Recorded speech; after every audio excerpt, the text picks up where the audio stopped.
Welcome back to my channel colour of life.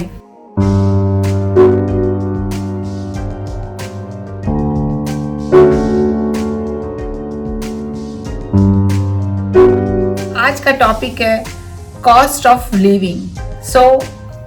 आज मैं bachelors से लेकर फैमिली को कवर करूंगी। अगर कोई दुबई में बैचलर्स आ रहे हैं तो उनके लिए क्या खर्चे हैं, और कोई विद फैमिली आ रहे हैं तो उनके लिए क्या खर्चे हैं। इस टॉपिक को शुरू करने से पहले आप सबसे रिक्वेस्ट है, अगर आपने अभी तक मेरा चैनल सब्सक्राइब नहीं किया है तो प्लीज़ सब्सक्राइब कर दीजिए। आगे बढ़ते हैं। मैं आपको बताती हूँ, मैं आपको कोई भी जब नंबर बताऊंगी 500 600 तो प्लीज़ आप इंडियन करेंसी के हिसाब से 20 से आप सिंपल मल्टीप्लाई उसको कर दीजिएगा, क्योंकि अगर मैं इसमें करने बैठूंगी तो वीडियो बहुत हो जाएगा लंबा। आज के इस टॉपिक में मैं 4 से लेकर 5 पॉइंट्स तक आपको बताऊंगी जो इट्स वेरी इंपॉर्टेंट। अगर आप दुबई मूव हो रहे हैं तो पहले तो हमें घर चाहिए होता है रहने के लिए, फिर हम सेकंड का सोचते हैं कि अच्छा खाने पर कितना खर्चा होगा, फिर उसके बाद इलेक्ट्रिसिटी जो बिल्स आते हैं उस पर क्या खर्चा होगा, फिर जाकर हम एंटरटेनर जो है बाहर जाते हैं घूमते हैं फिरते हैं उस पर हम ध्यान देते हैं। तो ये तो चार चीज़ें तो हो गई। इसके अलावा बहुत सारी चीज़ें जो दुबई में आपको सडनली आ जाती हैं। एनी हाउ इसके बारे में बाद में बात करेंगे, और इस वीडियो को आप एंड तक देखिएगा, क्योंकि हर चीज़ हर पॉइंट बड़े ध्यान से और बड़े सर्वे या आप कह सकते हैं बड़े काफ़ी सारे मैंने वीडियोस देखे, लोगों के इंटरव्यू लिए, उनसे पूछा कि भैया आप कैसे रहते हैं। तो बहुत कुछ रिसर्च के बाद मैंने इस पर पहुंचा कि आपको ये चीज़ शेयर करी जाए, और बहुत से लोगों की डिमांड आ रही थी कि आप क्यों ना आप दुबई के लिविंग के ऊपर एक वीडियो बनाएं। मैं स्टार्ट करती हूँ। फर्स्ट है कॉस्ट ऑफ हाउसिंग का क्या है दुबई में।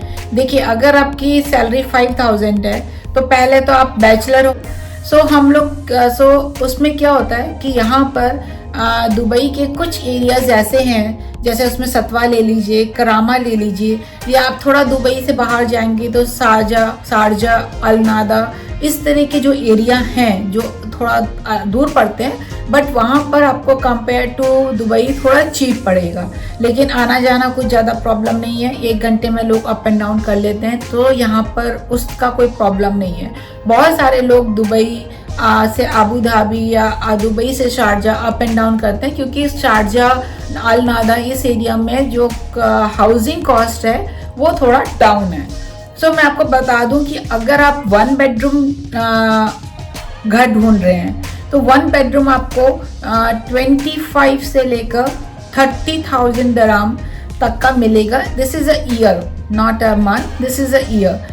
लेकिन अगर आप बैचलर हैं तो आपको तो एक बेड ही चाहिए। तो यहाँ पर बहुत से लोग शेयरिंग बेड में रहते हैं, जैसे एक कमरे में 4 लोग रह लिए, या आपको जिस हिसाब से आपको लाइक है आप 2 लोग भी एक रूम में रह सकते हैं। तो इस हिसाब से भी यहाँ पर लोग मैनेज करते हैं, और आई थिंक उसका कॉस्ट 500 से लेकर 800 दराम पर बेड, और उसमें टॉयलेट आई थिंक शेयरिंग में होता है, थोड़ी छोटी सी किचन होती है। तो ये सब चीज़ें भी यहाँ पर आराम से अवेलेबल होती हैं। और अगर आप यही चीज़ आप शारजा में चले जाएंगे तो थोड़ा वहाँ पर सस्ता मिलता है। तो यहाँ पर बहुत सारे ऑप्शंस आपको रहने के मिल जाएंगे। डिपेंड्स कि आप बैचलर हैं कि आप कैसा आपका आप एटमॉस्फेयर में रहना पसंद करते हैं। ये हो गया आपका कॉस्ट ऑफ घर की बात तो हमने कर ली। बाकी आप लोग पर अपना पर्सनल भी डिपेंड करता है कि आप कैसे एटमॉस्फेयर या कैसे लोगों के साथ रहना चाहते हैं, 1 के साथ या 4 एक कमरे में हैं। वो पर्सन टू पर्सन डिपेंड होता है। मैं किसी पर्टिकुलर पॉइंट पर एकदम फिक्स प्राइस नहीं बता रही हूँ। आगे बढ़ते हैं हम फूड के ऊपर, जो ग्रॉसरी और ये सब चीज़ें इसमें आ जाती हैं कि आपका खाना पर कितना खर्च होता है। तो मैं आपको बता दूं, आपका मंथली जो खर्च होगा 500 दराम से लेकर डिपेंड 600-700 दराम तक आपका खर्च हो जाएगा खाने पर, अगर आप घर में कुकिंग करते हैं। क्योंकि आप अगर बाहर जाएंगे तो बाहर भी वही डिफरेंस कि आप किस एरिया में रहते हैं, एरिया के हिसाब से खाने की थाली या हर चीज़ का प्राइस बहुत डिफरेंट है, but it's easy, very easy, कोई प्रॉब्लम नहीं है। आपको एक थाली 50 दराम की मिलेगी और एक थाली 20 दराम की भी मिलेगी, और हो सकता है इससे ज़्यादा, इससे कम भी मिल जाए कुछ एरिया में। तो इट्स डिपेंड कि आप किस एरिया में रहते हैं और क्या है।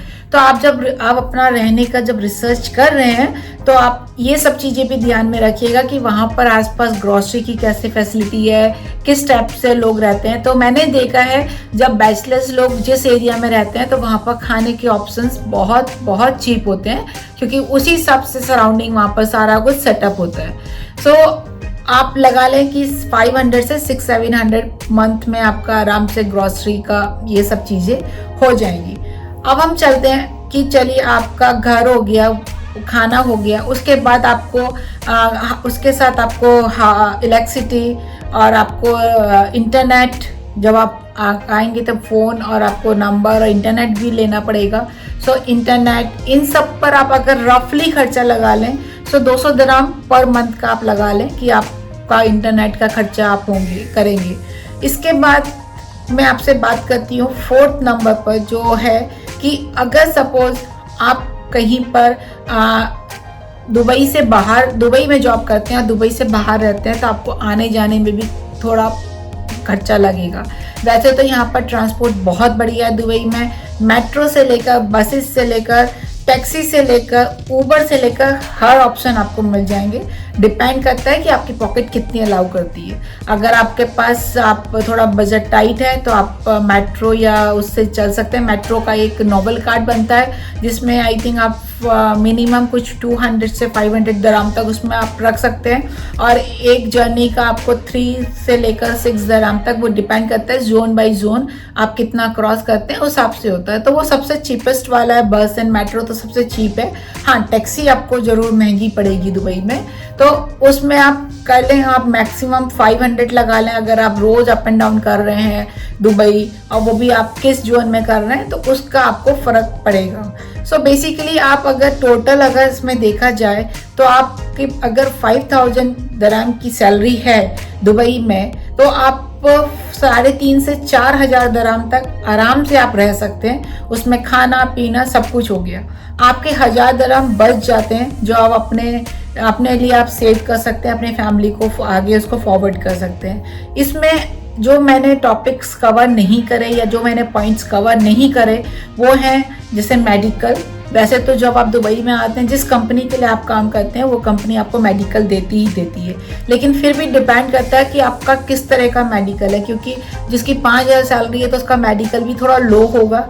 आपको पर्टिकुलर कोई क्लिनिक में जाना पड़ेगा, हो सकता है कुछ मेडिसिन वहाँ पर अप्रूव ना हो, तो आप उसका छोटा मोटा सब खर्चा, कभी आप वीकडे में आप बाहर जाएंगे तो आप बाहर खाएंगे भी, थोड़ा घूमेंगे भी, तो आप उस सब चीज़ का बहुत हो गया तो 2 से लेकर 250 दराम महीने का और ऐड कर लीजिए। तो मेरे हिसाब से 4000 के अंदर आप आराम से दुबई में सरवाइव कर सकते हैं। लेकिन ये सिर्फ जो मैंने आपको अभी तक खर्चा बताया है ये सिर्फ बैचलर्स के लिए है, क्योंकि इसमें अगर आप जब रह रहे तो शेयरिंग में होगा। अगर आप गैस यूज़ कर रहे हैं, इलेक्ट्रिसिटी यूज़ कर रहे हैं, इंटरनेट जो हम लोग घर में यहाँ पर वाईफाई यूज़ करते हैं तो वो डिफरेंट होता है, वो आप शेयरिंग में यूज़ करेंगे, तो ये सब चीज़ें बच जाती हैं। तो इसके उसमें बहुत फ़र्क पड़ता है। यही सब बात अगर हम फैमिली की करें तो आपका अगर बैचलर में 5000 का खर्चा आता है तो वही चीज़ फैमिली में डबल हो जाती है, क्योंकि डबल में आप 1 बेडरूम में रहेंगे और वही कॉस्ट आपका महीने का, साल का 20 से 35,000 दराम खर्चा तो घर का ही आ जाएगा आपका सीधे। खाने का खर्चा डबल हो जाएगा, और आपके पास एक बच्चा है तो उसका भी खर्चा बढ़ेगा, उसकी जो नीड्स हैं। और अगर वो सपोज आपका बच्चा स्कूल गोइंग है तो स्कूल का खर्चा 1000 दराम एडिशनल पर मंथ का आप लगा कर चले। This is a very very minimum, कि यहाँ पर स्कूलिंग थोड़ा एक्सपेंसिव है, बाकी डिपेंड करता है कि आपकी कंपनी क्या प्रोवाइड करती है। बहुत से जॉब्स जो ऑफर्स यहाँ लोग लेकर आते हैं उसमें आपका काफ़ी कुछ इंक्लूड होता है। इसमें अभी आप मेरा देखिए, मैंने आपको जो डिस्कशन करा, ये सब चीज़ें हर चीज़ डबल हो जाएगी जब आप फैमिली के साथ रहेंगे। अगर आप सिंगल हैं तो 5000, अगर आप फैमिली के साथ रहते हैं तो 10,000 के करीब आपका खर्चा आएगा। जिसमें कि आप कभी घूमने भी जाएंगे, सब कुछ करेंगे। और अगर आप दुबई से बाहर रहते हैं या शारजा अल नादा रहते हैं तो या तो आपको कंपनी प्रोवाइड करेगी ट्रांसपोर्ट या फिर आप गाड़ी लेंगे। अगर आप गाड़ी लेते हैं तो एडिशनल गाड़ी का खर्चा, पेट्रोल का खर्चा, और आप उसका हर साल इंश्योरेंस भी कराएंगे।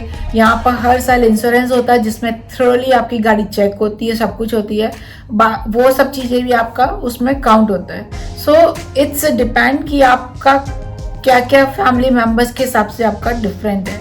सो अभी जो इसमें 5th point is very important कि मैंने अभी इसमें एसी की बात नहीं करी है, क्योंकि दुबई में ज़्यादातर गर्मी पड़ती है, आपको पता है यहाँ पर 50 डिग्री तक टेम्परेचर जाता है। तो इसमें आपका एसी, और अगर आपका बच्चा, जैसे आप फैमिली के साथ आ रहे हैं, तो अगर आपका बच्चा बहुत छोटा है, 2-3 मतलब प्ले स्कूल में जा रहा है, तब मैंने 1000 दिरहम बताया है।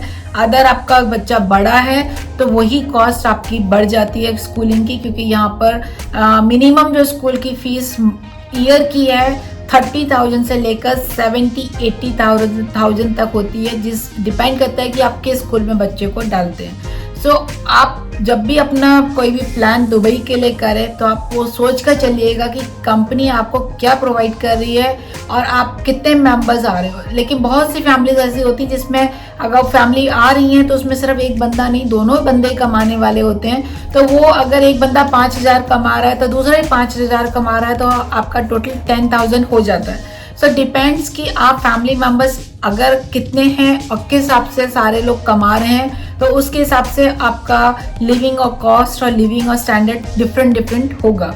और दुबई में ज़्यादातर लोग जो होते हैं गाड़ी खरीद ही लेते हैं, क्योंकि यहाँ पर पेट्रोल इतना एक्सपेंसिव नहीं है और फैमिली के साथ थोड़ा मूव करना इजी हो जाता है अगर आपके पास अपनी गाड़ी है। खासकर जो शारजा, अल नादा या अलकुज जैसे एरिया में रहते हैं जहाँ पर थोड़ा फैमिली के साथ मूव करना थोड़ा मुश्किल है, तो वो लोग क्या करते हैं, एक हल्का फुल्का गाड़ी ले लेते हैं और उसको यहाँ पर सेकेंड हैंड गाड़ियाँ भी बहुत ऑप्शन में और अच्छी वेल मेंटेन सब कुछ मिल जाती हैं। आरटीए से पूरा उसका चेकअप होता है। सो उसके बारे में इतना डिस्कशन या इतना सोचने की ज़रूरत नहीं है। बट वही डिपेंड करता है आप अपने लाइफ में जितनी चीज़ें ऐड करेंगे उसका आपको कॉस्ट देना पड़ेगा। जैसे कि मैंने गाड़ी की बात करी आपसे, तो सिर्फ गाड़ी खरीदना ही एक वो नहीं है, गाड़ी के साथ पेट्रोल और यहाँ पर सालिक भी लगता है जब आप क्रॉस करते हो, वो सब चीज़ें, और उसके साथ फाइन्स, अगर आपने थोड़ी सी मिस्टेक कर दी वो फाइन्स भी यहाँ पर आते हैं। तो ये सारी चीज़ें भी 5th पॉइंट में बहुत ऐड होती हैं कि आपका क्या चीज़ है। तो आप इसको मूव करते समय इन सब बातों को आप ध्यान रखिएगा। और इसमें एक और मैं एडिशनल आपको देना चाहती हूँ, अगर आप दुबई में मूव होना चाहते हैं और आप सोचते हैं कि हम यहाँ का गाड़ी ले लें, तो आपको गाड़ी सीधे आपको ऐसे नहीं मिलेगी, आपको यहाँ पर लाइसेंस अप्लाई करना पड़ेगा।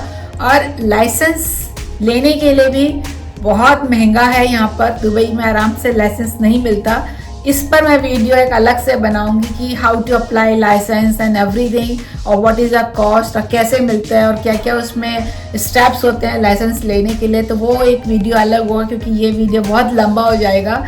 सो एनी हाउ आपको काफ़ी रफली आइडिया मिल गया होगा। सो मैं आप लोगों से यही रिक्वेस्ट करूँगी कि आप जब भी दुबई आएँ तो आप अपना सारा कुछ चेक कर और ये सब पॉइंट्स अपने चेक कर लीजिएगा कि आपके ये उसमें बजट में आते हैं या नहीं आते हैं। उसके बाद भी आपको कोई भी कमेंट, कोई आंसर या कुछ भी आपके क्वेश्चंस हो, क्योंकि मैं काफ़ी सालों से दुबई में रह रही हूँ और इस वीडियो को बनाने से पहले मैंने बहुत रिसर्च करी, काफ़ी लोगों से मैंने इंटरव्यू ले के उनसे पूछा कि भैया आप लोग कैसे रहते हो, अगर कोई ड्यू में काम, कोई इलेक्ट्रिशियन है या कोई इंजीनियर है या कुछ भी है, अलग अलग लोगों से बात करके उनका जो मैंने पूरा एक अपना सर्वे करके निकाला है, तो वो सारी नॉलेज मैंने आपके सामने रखी है। इसके बाद भी अगर कोई क्वेश्चंस कोई भी आपके हैं, प्लीज़ वेलकम, आप कभी भी मुझसे क्वेश्चन कर सकते हैं, मैं आपको हमेशा आपका आंसर, मैं आपको आंसर हमेशा दूंगी। सो प्लीज़ अगर आपने अभी तक मेरा चैनल सब्सक्राइब नहीं किया है